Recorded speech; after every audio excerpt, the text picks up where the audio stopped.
Those 10 minutes of waiting for the fire, and I just remember the wind, feeling this wind on my back coming from the opposite direction of the fire, which didn't understand at the time was the air being sucked into the fire. And then waiting for till I could see flames, going in the bunker, having watched and heard this noise which was deafening, getting louder and louder, and the glow, going in my bunker and hearing this shaking from the noise, and then it passing and the deathly silence that followed, and then coming out after the blast and everything's on fire, the ground's on fire, the trees are on fire, and there's just a snowstorm of embers so thick that you can't see, and the smoke and the heat, and just coming out and thinking, being in a total daze and just thinking like nothing, and then mind just says, okay, you have a job to do, just get on with it. For about 8 days after the fire, I could only relate to people who stayed. I couldn't, because we all had that same trauma and everybody dealt with it differently, and I couldn't even talk to the people who stayed about that image until I could be with my beloved and go deep and cry, because I just needed to cry. It was traumatic. It was just, you're going out into a world that, I'm not a firefighter. I've never experienced something. And even the firefighters said, neither have we. Like, it was a totally new experience for experienced firefighters, where it's such an inferno.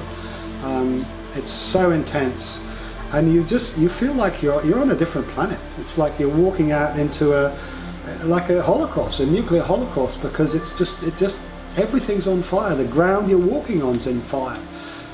It's like Dante's Inferno. It really is.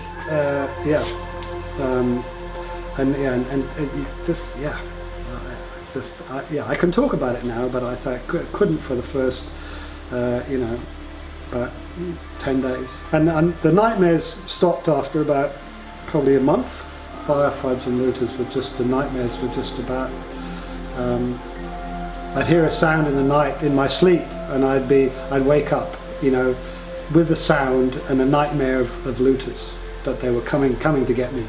Yeah, you want to be free of it. You don't want to have this burden, and I don't mind the emotions, and I don't mind the crying, but I want to get to, there's something deeper going on that's causing this sort of dis-ease, because it is a dis-ease.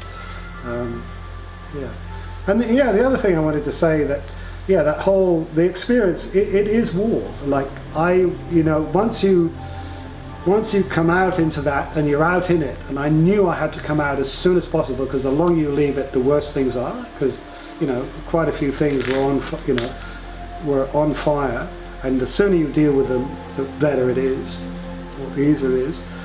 And you realize very quickly that you could die, and yet you carry on anyway. So it's like you are at war. You're at war, and you could die. You're really in a war zone. And the heat, I cannot describe the heat. But it's like no heat you've ever experienced. I don't remember how I breathed. And one of the buildings I went into, the shack, I realized I had to go, 2 buildings on fire. I had to go inside. I couldn't get the fires on from outside.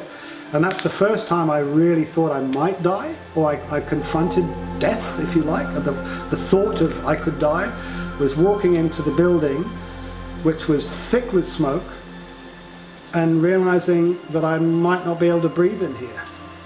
I had no idea, and it's funny, I did go to a trauma meeting in Cabargo, and they were saying about all the things that would happen to you, like immediately after the fire, or traumatic experience, and then weeks later and months later, and even a year later, because veterans commit suicide years or 2 years after the war, or even 5 years after the Afghan war. Like, people are still committing suicides, the veterans, because unless you deal with it or have the ability to deal with it, it never goes away, and it eats away at you. Yeah. And I remember thinking at the time, hearing this stuff, especially immediately after the fire, because I made appalling decisions. I did stupid things. I would forget things, essential things. I would just forget, and I shouldn't have been alone making decisions, you know, because I was not thinking properly. And I remember thinking at the time, God, I wish I'd known this, or was told this right after the fire, that what I'm doing is don't do anything,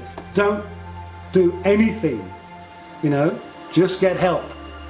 But I didn't, and I did go to the neighbours, but I did things here that were stupid, like, and lost, nothing serious, but I lost more tank water after the fire than I used during the fire, just by simply forgetting I'd left taps on, or, you know, just overwhelmed, totally overwhelmed.